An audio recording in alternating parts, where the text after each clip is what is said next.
Welcome back to the channel. Today, we're stepping into one of the darkest corners of human behavior where fear, anger, and rumor collide with the belief that justice must be taken into private hands. Vigilantes often convince themselves they're doing what the law cannot. They believe they're protecting their communities, restoring order, or stopping evil before it spreads. But when judgment replaces evidence, and mobs replace due process, the consequences can be devastating. In this episode, we're looking at 10 terrifying times vigilantes killed innocent people. These are real stories, tragic, disturbing, and deeply unsettling reminders of what happens when mob mentality takes over. So, settle in.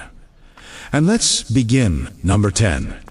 A passing electrician accused of theft. In 2017, 30-year-old Muhammad Al-Zahra was working as an electrician in a suburb of Jakarta, Indonesia. He was an ordinary man, earning a living through small repair jobs, known by neighbors as quiet and polite. That day, a crowd accused him of stealing equipment from a local prayer room. The accusation spread quickly, and before anyone stopped to verify the claim, a mob had formed. Al-Zahra repeatedly insisted he was innocent. Witnesses later said his final words were a desperate plea. "I am not a thief." No one listened. What followed was a brutal attack, fueled by suspicion and rage. By the time authorities arrived, it was too late.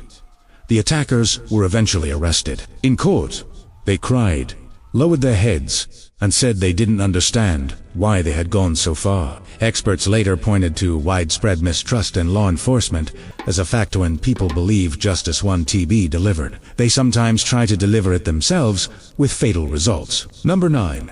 The vigilante vampire panic of Malawi in 2017. Parts of Malawi were gripped by fear not of criminals, but of vampires. Rumors spread that shadowy figures were drinking blood to use in dark rituals. Vigilante groups began patrolling villages, setting up roadblocks, and interrogating strangers. Anyone suspected of being a vampire was at risk. Several people were attacked, based on nothing more than rumor or appearance. By late October, at least 9 innocent people had lost their lives, and more than 200 vigilantes had been detained. The situation became so dangerous that the United Nations and the US Embassy issued travel warnings. Malawi had experienced similar panics before, most notably in 2002. Sociologists believe a combination of folklore, fear, and lack of reliable information can ignite these deadly mass hysterias in isolated communities. Number 8. The mysterious death of Hardel Haynes. Hardel Haynes, an electrician in Guyana, was riding his bicycle home one night in 2008. When he was mistaken for a thief, a group of men attacked him, believing he had stolen a television from a nearby home. The beating left him critically injured. Instead of receiving immediate medical help, Haynes was abandoned outside a police station. His wife herself, a special constable, frantically tried to get information.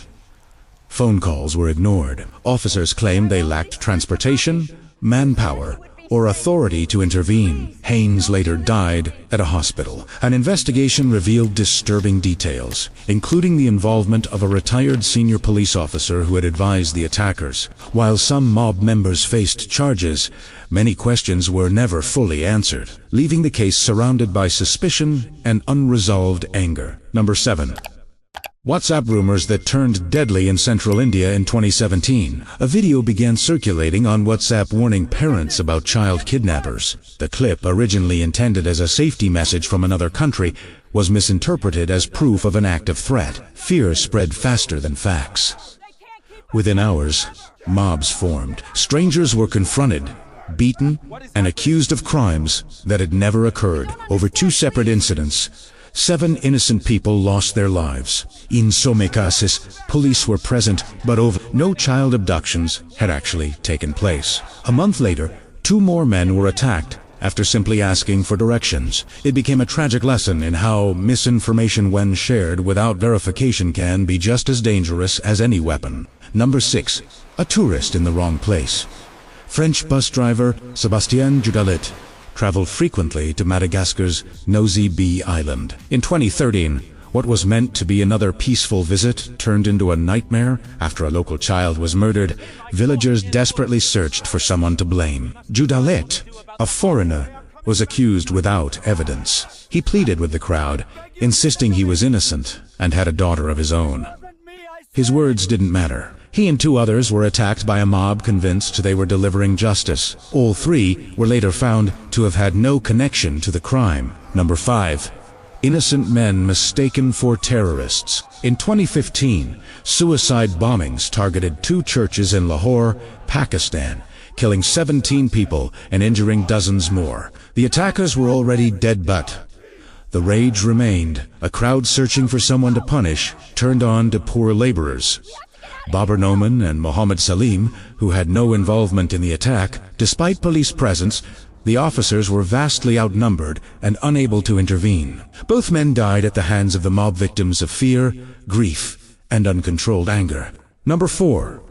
The man cleared nearly a century later in 1906. Ed Johnson, a black man from Chattanooga, Tennessee, was accused of assaulting a white woman. The evidence was weak. The victim could not identify him. Even the U.S. Supreme Court ordered a stay of execution due to clear violations of his rights. Local citizens ignored the ruling. A mob seized Johnson and killed him under a bridge, while famous nearly 100 years later, in 2000, legal scholars re-examined the case and officially declared Johnson innocent. Justice came but far too late. Number 3. The rumor that killed Bijan Ebrahimi. Bijan Ebrahimi lived quietly in Bristol, England. He loved gardening and rarely caused trouble. When local youths vandalized his plants, he photographed them to report the damage. Someone saw him with a camera and made a false accusation. Police questioned Ebrahimi, found no wrongdoing, and released him, but rumors spread. Neighbors labeled him a predator. Days later, 2 men attacked him outside his home. A later investigation found that both police and local authorities had failed to protect him, despite repeated warnings. Number 2.